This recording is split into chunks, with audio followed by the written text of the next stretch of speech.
गुप्ता। सो आज हम new chapter start करते हैं, chapter 3 NCERT class 12 chapter 3। Chapter name is electric current. तो चैप्टर 3 आपका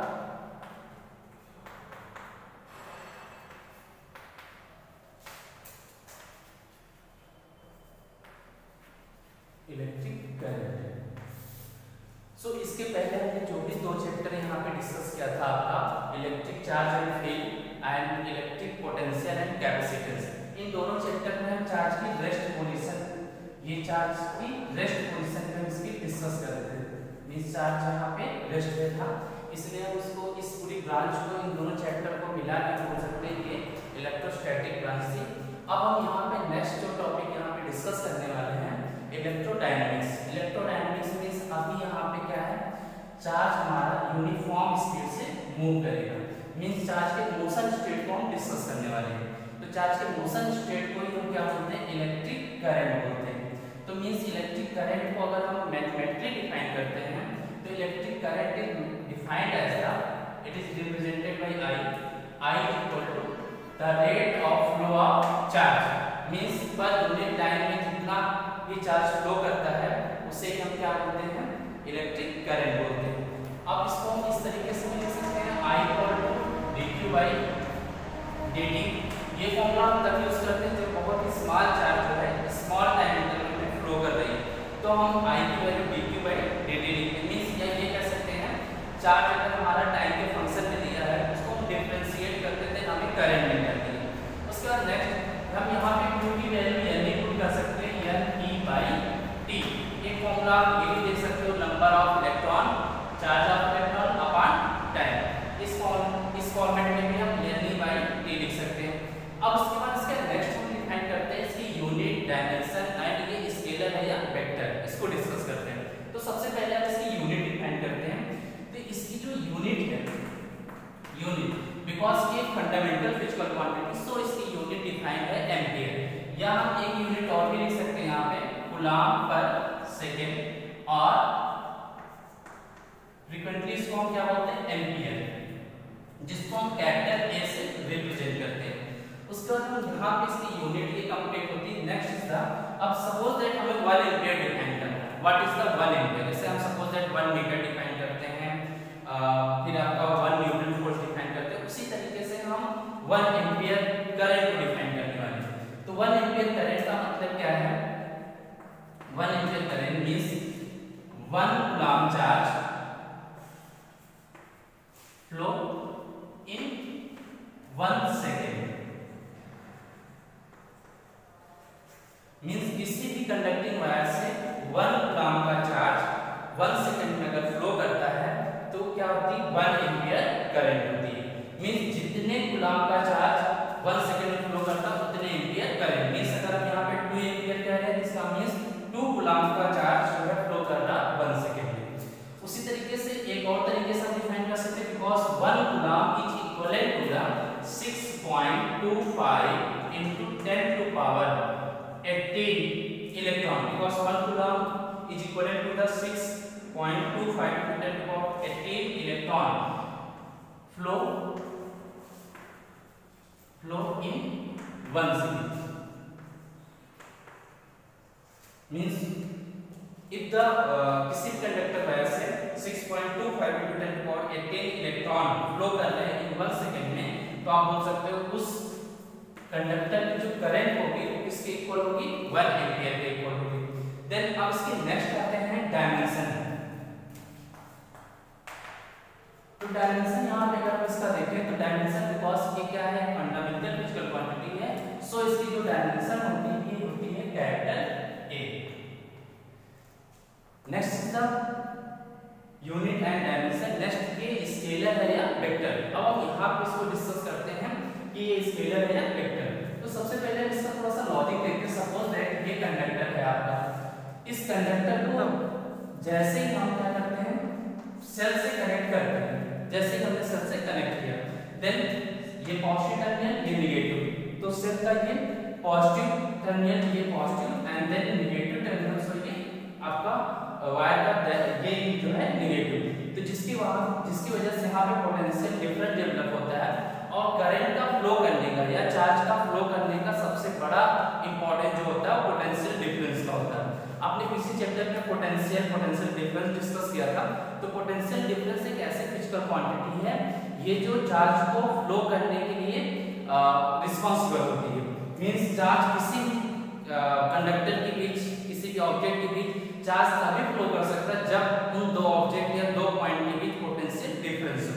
तो बिकॉज यहाँ पे आप देख सकते हो कंडक्टर के बीच हमने पोटेंशियल डिफरेंस डेवलप करने के लिए यहाँ पे एक सेल यूज किया। अब ये सेल की वजह से यहाँ पे पोटेंशियल डिफरेंस डेवलप हुआ।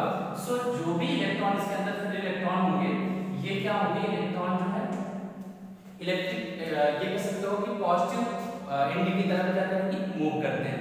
और जैसे ये इलेक्ट्रॉन मूव करते हैं मींस हमारा चार्ज क्या है, मोशन स्टेट में है।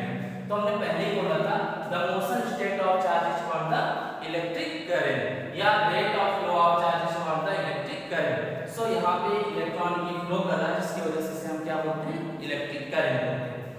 देन अब आप देख सकते हैं यहाँ पे करंट की डायरेक्शन हम डिफाइन करते हैं, कन्वेंशनली एक डायरेक्शन डिफाइन करते हैं। मींस इलेक्ट्रॉन जिस डायरेक्शन में फ्लो कर रहा है उसके जस्ट अपोजिट डायरेक्शन को हम करंट की डायरेक्शन बोलते हैं। और इसमें कुछ ना कुछ इतनी मैग्नीट्यूड होगी। तो आप देख सकते हैं यहाँ पे मैग्नीट्यूड भी है, मैग्नीट्यूड भी है और दूसरा क्या है, डायरेक्शन है। करंट की कुछ ना कुछ मैग्नीट्यूड होगी, सपोज 1 एम्पीयर 2 एम्पीयर जो भी है, और दूसरी क्या है उसके साथ उसमें क्या है, डायरेक्शन भी है। तो डायरेक्शन और मैग्नीट्यूड दोनों है तो हम इसको क्या बोल सकते हैं, वेक्टर क्वांटिटी। बट आपको बता दें कि वेक्टर होने के लिए 3 कंडीशन को सेटिस्फाई करना चाहिए। पहला कंडीशन मैग्नीट्यूड होना चाहिए, दूसरा डायरेक्शन, और तीसरी क्या होनी चाहिए, लॉ ऑफ वेक्टर अलजेब्रा को फॉलो करें। लॉ ऑफ वेक्टर अलजेब्रा को फॉलो करने का मतलब ये है लॉ ऑफ वेक्टर एडिशन, जैसे ट्रायंगल लॉ, पैरेललोग्राम लॉ, इस लॉ को ये फॉलो करना चाहिए। बट इलेक्ट्रिक करंट कभी भी इन लॉ को फॉलो नहीं करती। सो इसमें मैग्नीट्यूड डायरेक्शन के होते हुए ये स्केलर ये वेक्टर नहीं बल्कि क्या होती है, स्केलर क्वांटिटी में आती है। तो सो हम यहाँ पे ये लिख सकते हैं electric current is a scalar quantity, ये होती है स्केलर क्वांटिटी। बिकॉज क्या आप बोल सकते हैं इसका रीजन, बिकॉज ये जो है law of vector addition is triangle law और पैरेललोग्राम लॉ को फॉलो नहीं करती। तो सो इस तरीके से ये स्केलर क्वांटिटी हो जाती है। नेक्स्ट टॉपिक हम देखेंगे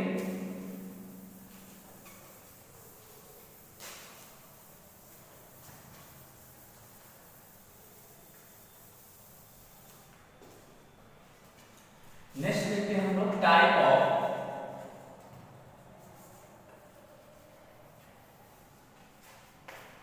ऑफ करंट। तो यहाँ पे करंट मेनली 2 टाइप होती है। फर्स्ट आती है direct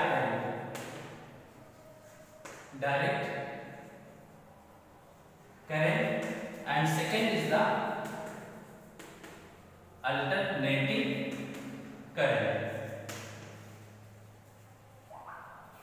alternative current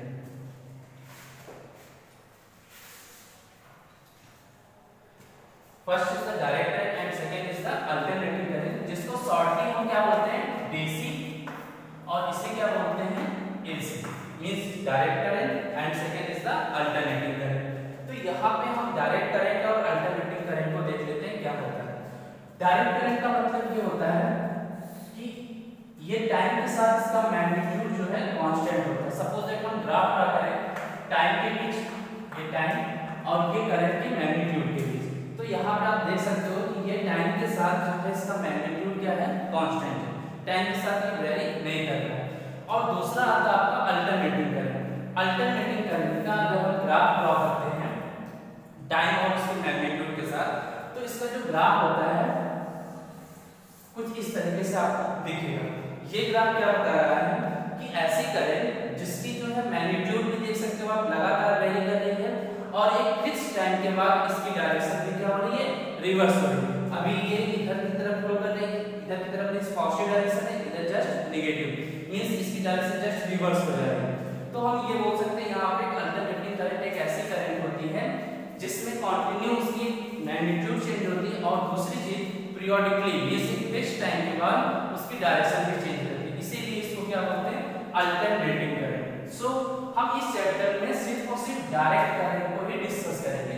direct current के फैक्टर्स, उसके मैकेनिज्म, इस सारे टर्म को डिस्कस करेंगे। बट अल्टरनेटिंग करंट हम आपका चैप्टर 7 एनसीईआरटी चैप्टर 7 है अल्टरनेटिंग करंट, वहां पे हम इसको डिस्कस करेंगे।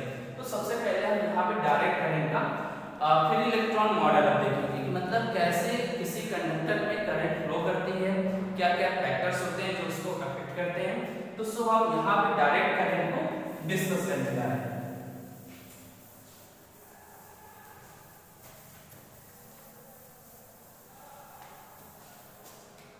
So next topic is the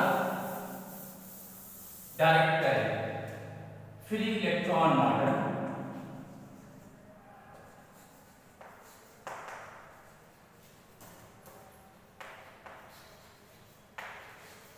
Free electron model of electric current.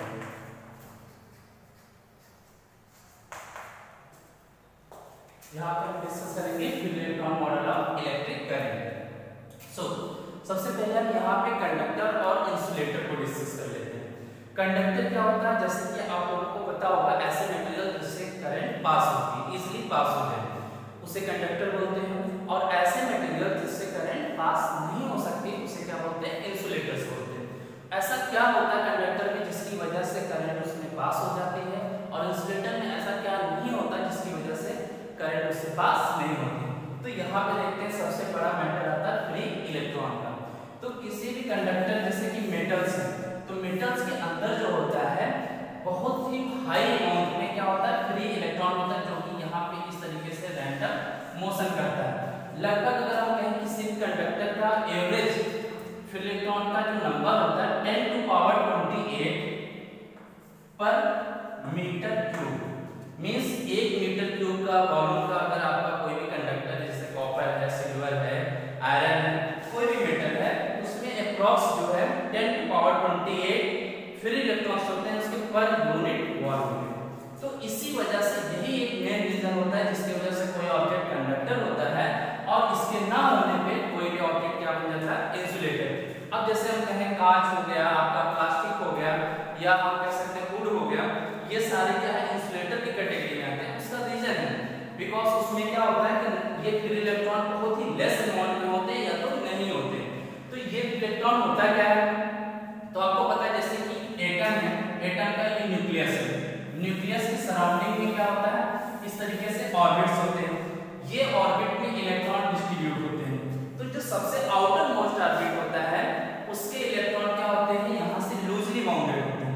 सो ये क्या होते हैं, इसी को हम लोग क्या बोलते हैं, फ्री इलेक्ट्रॉन बोलते हैं। तो ये फ्री इलेक्ट्रॉन मेटल्स में या ये कह सकते हो कंडक्टर्स में ये बहुत ही लार्ज अमाउंट में होते हैं, जिसकी वजह से इलेक्ट्रिसिटी यहाँ पे कंडक्ट हो पाती है। बिकॉज इलेक्ट्रिसिटी कंडक्ट होने का मतलब उसको कंडक्ट होने के लिए, किसी भी कंडक्टर से फ्लो करने के लिए उसको क्या चाहिए होता है, चार्ज कैरियर चाहिए होते हैं। तो चार्ज कैरियर यहाँ पे कौन होता है, फ्री इलेक्ट्रॉन। आपका फ्री इलेक्ट्रॉन चार्ज कैरियर होता है। और हम सेमीकंडक्टर भी हम लोगों ने थोड़ा बहुत जानते होंगे, या आगे हम लास्ट चैप्टर में डिस्कस करेंगे अपने 12th सिलेबस में, जिसमें क्या होता है कि उसमें दो चार्ज कैरियर होते हैं, एक होता है फ्री इलेक्ट्रॉन और दूसरा होता है होल। तो होल और फ्री इलेक्ट्रॉन ये दो टाइप के चार्ज कैरियर होते हैं। बट अभी हम होल को यहाँ पे डिस्कस नहीं करेंगे, सिर्फ फ्री इलेक्ट्रॉन को डिस्कस करते हैं। तो कोई भी कंडक्टर किस वजह से उसमें कंडक्टर का सिर्फ फ्री इलेक्ट्रॉन की वजह से। तो सो हम यहाँ पे डिस्कस करते हैं कि फ्री इलेक्ट्रॉन मॉडल क्या है। तो फ्री इलेक्ट्रॉन मॉडल में एक्चुअली में होता क्या है कि जैसे कि ये कंडक्टर है, इस कंडक्टर को मैग्नीफाइड फॉर्म में दिखा रहे हैं। सपोज ये कोई कंडक्टर है, इस कंडक्टर के अंदर फ्री इलेक्ट्रॉन होता है और ये इलेक्ट्रॉन, सपोज ये इलेक्ट्रॉन एक सिंगल इलेक्ट्रॉन हमने यहाँ पे एज्यूम किया। इस इलेक्ट्रॉन के किसी मैटर के अंदर हमें क्या पता है कि थर्मल एनर्जी, उसकी खुद की एक थर्मल एनर्जी होती है। इस थर्मल एनर्जी की वजह से ये इलेक्ट्रॉन जो है रैंडम मोशन इस तरीके से यहाँ पे करता रहता है, बार बार यहाँ पे इस तरीके से रैंडम मोशन करता है। और इस जिस वेलोसिटी से ये रैंडम मोशन करता है, ये बहुत ही हाई वेलोसिटी होती है, जिसे बोलते हैं हम लोग थर्मल वेलोसिटी। ये लगभग ऑर्डर की होती है, अप्रॉक्स आप बोल सकते हो 10⁵ मीटर पर सेकेंड ऑर्डर की आपकी थर्मल वेलोसिटी होती है फ्री इलेक्ट्रॉन की। तो सो इस वेलोसिटी से ये रैंडम मोशन कर रहे होते हैं, बट अगर इसकी नेट हम डिस्प्लेसमेंट देखें तो नेट डिस्प्लेसमेंट 0 होती है। उसका रीजन है बिकॉज ये बार बार रैंडम मोशन तो कर रही है, बट ये फाइनल डिस्प्लेसमेंट जो होती है वो क्या होती है 0। मींस सपोज दैट ये यहां से स्टार्ट किया इसने रैंडम मोशन के, तो अल्टीमेट आप देखोगे लास्ट में यहां जरूर एक टाइम पे यहां फिर से ये वापस आ जाती है। तो जिसकी वजह से हम ये बोल सकते हैं कि यहां इसकी नेट वेलोसिटी क्या होती है 0 होती है, सॉरी नेट डिस्प्लेसमेंट 0 होती है। तो सो इसकी हम एवरेज थर्मल वेलोसिटी अगर हम देखें तो एवरेज जो होगी, एवरेज थर्मल वेलोसिटी को हम U बार से रिप्रेजेंट करते हैं। U बार से average thermal velocity is equal to U1 plus U2 plus dot dot UN by N। ये हो गई एवरेज थर्मल वेलोसिटी और इसकी वैल्यू क्या होती है 0।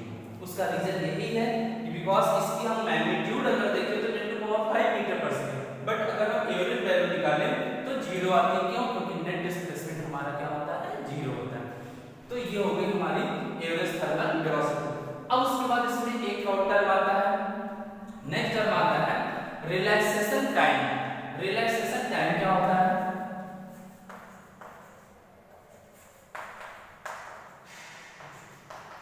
रिलैक्सेशन टाइम आप ये देख सकते हो यहाँ पे ये कॉन्सेक्यूटिव कोलिजन्स हो रहे हैं। मींस यहाँ से स्टार्ट हुआ, यहाँ पे कोलिजन हुआ तभी तो ये क्या कर रही है डायरेक्शन अपना चेंज कर रही है। फिर यहाँ पे किसी मिस कोलिजन किससे हो रहा होगा?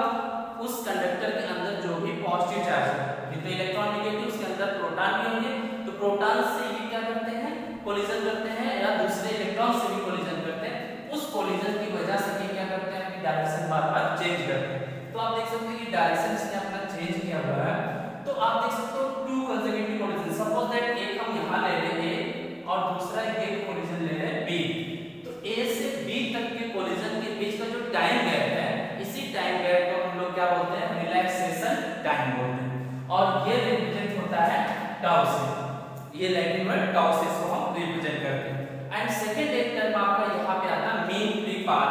मीन फ्री पाथ क्या होता है? टू कंसेक्यूटिव कोलिजन के बीच की जो डिस्टेंस होती है इसी को हम क्या बोलते हैं रिलैक्सेशन टाइम। तो यहाँ पे आपका रिलैक्सेशन सॉरी टाइम, उसके बाद दूसरा mean free path. Mean free path इसको हम लोग लैम्डा से रिप्रेजेंट करते हैं। तो लैम्डा क्या होता है? Mean free path means to consecutive collision के बीच का एक टाइम गैप होता है, तो जिसे हम लोग लैम्डा से कहते हैं। तो ये सारे टर्म यहाँ पे यूज होने हैं। अब उसके बाद हम यहाँ पे देखते हैं कि किस तरीके से किसी कंडक्टर में करंट फ्लो करती है। तो करंट कभी भी इस कंडक्टर में फ्लो करने के लिए क्या होना चाहिए? हमें पोटेंशियल डिफरेंस डेवलप करना पड़ेगा। और पोटेंशियल डिफरेंस का रोल क्या है ये देखते हैं।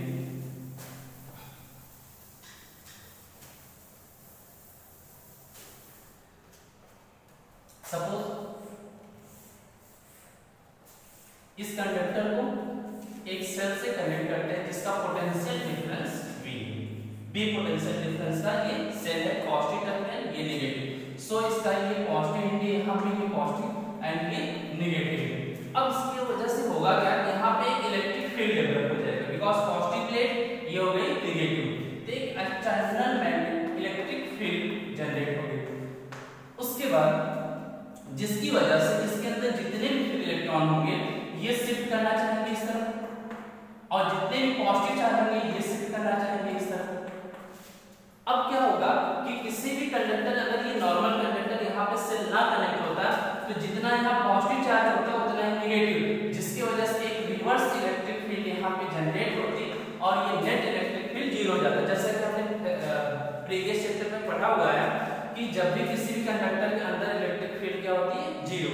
लेकिन यहाँ पे क्या हो रहा है कि जीरो तब हो सकती थी जब ये आपका सेल कनेक्ट ना होता, जिसकी वजह से यहाँ पे पॉजिटिव चार्ज आता उतना यहाँ पे नेगेटिव। लेकिन अभी क्या होने वाला है, यहाँ पे जैसे हम सेल को कनेक्ट कर देते हैं सेल की वजह से यहाँ पे नेगेटिव चार्ज जो भी आता ये यहाँ से फ्लो कर जाता है, यहाँ से स्किप कर जाता है और यहाँ से स्किप करके फिर से ये वापस यहाँ से आ जाता है। तो जिसकी वजह से यहाँ पे नेगेटिव चार्ज क्या हो जाते हैं कम हो जाते हैं।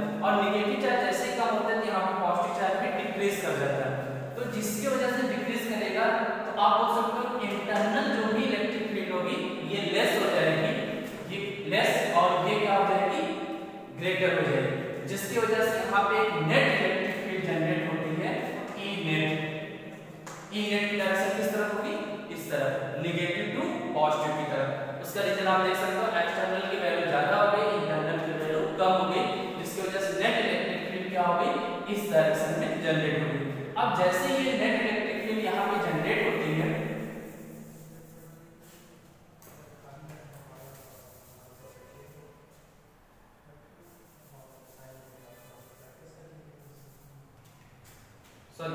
यहाँ पे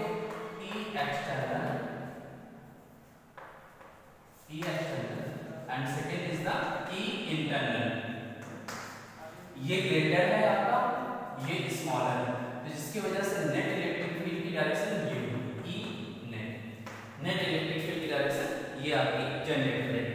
अब क्या होगा कि इसके अंदर जो भी इलेक्ट्रॉन होंगे ये इलेक्ट्रॉन जो है इस डायरेक्शन में मूव करना स्टार्ट कर देंगे। तो अभी तक जितने भी इलेक्ट्रॉन थे ये रैंडम मोशन कर रहे थे, तो रैंडम मोशन अभी भी ये कंटिन्यू करेंगे, मींस अपनी जो थर्मल वेलोसिटी से ये मूव कर रहे हैं ये कंटिन्यू करेंगे। बट अभी क्या होने वाला है, इलेक्ट्रॉन जो है ये अब थोड़ा थोड़ा ये शिफ्ट करना स्टार्ट कर देगा। सपोज ये है इस तरीके से यहाँ पे, तो ये सपोज इनिशियली यहाँ पे है और फाइनली यहाँ पे आ रहा है, मींस ये बहुत स्मॉल डिस्प्लेसमेंट यहाँ पे एक्वायर कर रहा है। इसके पहले क्या हो रहा था कि ये डिस्प्लेसमेंट जीरो हो रही थी, बट ये अभी क्या हो रहा है कि due to the effect of electric field ये बहुत ही स्मॉल डिस्प्लेसमेंट शिफ्ट करना स्टार्ट कर देगा। और जिस वेलोसिटी से जब ये स्मॉल डिस्प्लेसमेंट हो रहा है तो अगर हम कहेंगे पर यूनिट टाइम में जो भी डिस्प्लेसमेंट होगा उसी को हम क्या बोलेंगे थर्मल ड्रिफ्ट वेलोसिटी। तो ड्रिफ्ट वेलोसिटी का कॉन्सेप्ट इस तरीके से है कि जैसे यहाँ पे नेट इलेक्ट्रिक फील्ड की वजह से इलेक्ट्रॉन धीरे धीरे इधर की तरफ शिफ्ट करना स्टार्ट कर देगा, तो इस वेलोसिटी को ही क्या बोलते हैं हम लोग ड्रिफ्ट वेलोसिटी। ड्रिफ्ट वेलोसिटी क्यों बोलते हैं, बिकॉज ड्रिफ्ट का मतलब होता है बहुत ही स्मॉल, ड्रिफ्ट का मतलब होता है वेरी स्मॉल। तो आप डिफिनेशन क्या बोल सकते हो, the velocity by which electron shift towards positive to negative terminal is called the drift velocity. और ये ड्रिफ्ट वेलोसिटी की वजह से यहाँ पे करंट जनरेट हो पाती है। तो करंट की डायरेक्शन क्या होगी, बिकॉज ओवरऑल इलेक्ट्रॉन इस डायरेक्शन मूव कर रहा है, सो करंट की डायरेक्शन क्या होगी आई इस डायरेक्शन, जस्ट इलेक्ट्रॉन के मोशन की जस्ट अपोजिट। तो इस तरीके से करंट यहाँ पे जनरेट होती है। अब हम करंट अब यहाँ पे हम ड्रिफ्ट वेलोसिटी का एक रिलेशन डिफाइन करते हैं।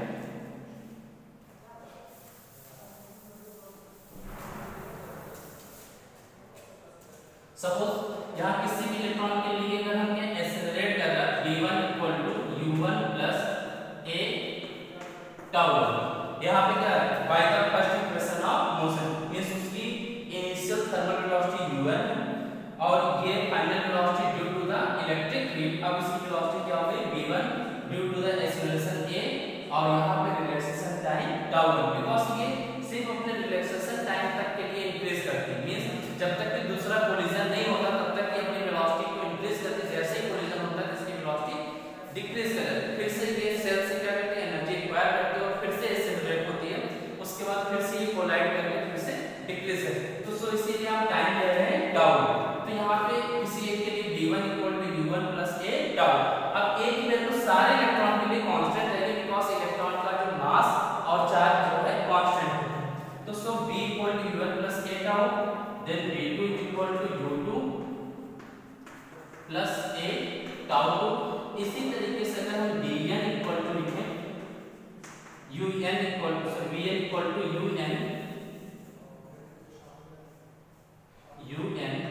plus a τn।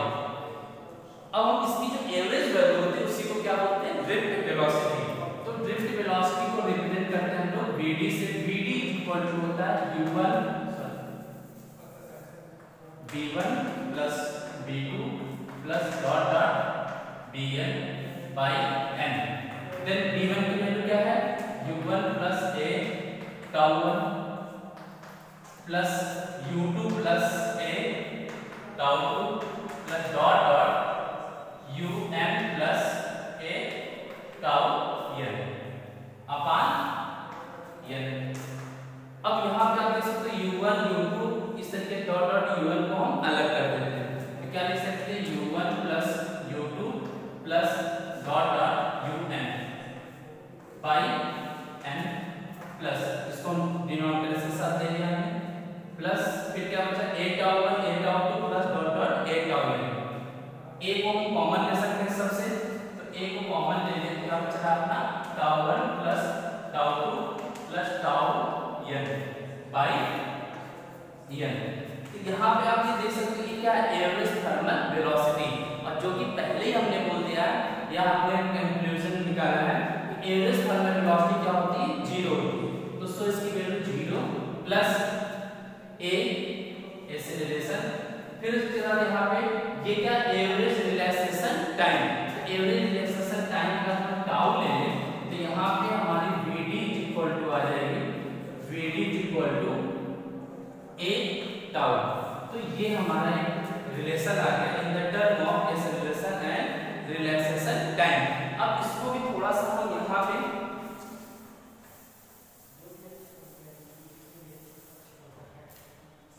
आगे थोड़ा सा इसको एक्सटेंड करते हैं, बिकॉज फोर्स जो इलेक्ट्रॉन में जो भी फोर्स लग रहा है F इक्वल टू हम क्या लिख सकते हैं m into a according to the Newton second law. फिर सेकंड हिस्सा लिख सकते हैं हम इलेक्ट्रिक फील्ड का जो हम लिखते हैं F equal to E into E, means कोई भी चार्ज अगर इलेक्ट्रिक फील्ड में है तो इसमें क्या लगता है फोर्स, इलेक्ट्रोस्टैटिक फोर्स।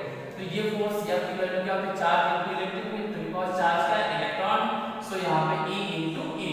देन यहाँ से हम दोनों इक्वेशन से अगर हम सिंपलीफाई करें तो क्या लिख सकते हैं m equal to E and then a equal to E by m। अब इसकी वैल्यू अगर हम यहाँ पे पुट कर दें Vd में, तो Vd equal to E by m into tau. और यहाँ पे अगर हम पोटेंशियल डिफरेंस के, ये तो इलेक्ट्रिक फील्ड के टर्म में आ गए, अगर यहाँ पे हम पोटेंशियल डिफरेंस के टर्म में करना चाहें तो हम लिख सकते हैं because E equal to V upon L, because conductor के दोनों एंड पर पोटेंशियल डिफरेंस V और उसकी लेंथ है L, तो सो हम लिख सकते हैं E equal to V by L। तो यहाँ पे हम इसकी वैल्यू अगर हम पुट करते हैं देन Vd इक्वल टू हमारा एक फॉर्मूला और मिल जाएगा EV upon ml into tau. तो ओवरऑल हमारे पास ड्रिफ्ट वेलोसिटी का फर्स्ट फॉर्मूला ये आपका है, second formula in the term of electric field, in the term of potential difference. So हम नेक्स्ट लेक्चर में इसके आगे हम करंट और ड्रिफ्ट वेलोसिटी के बीच रिलेशन